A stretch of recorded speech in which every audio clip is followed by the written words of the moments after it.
పాపముతో మిగిలిపోయెను.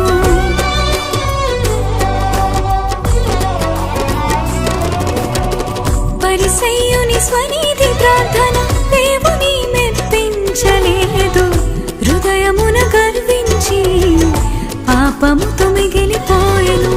సుంకరి ప్రార్థన నేర్పి తగ్గింపు మనసును ఇచ్చి, సుంకరి ప్రార్థన నేర్పి తగ్గింపు మనసును ఇచ్చి, నీ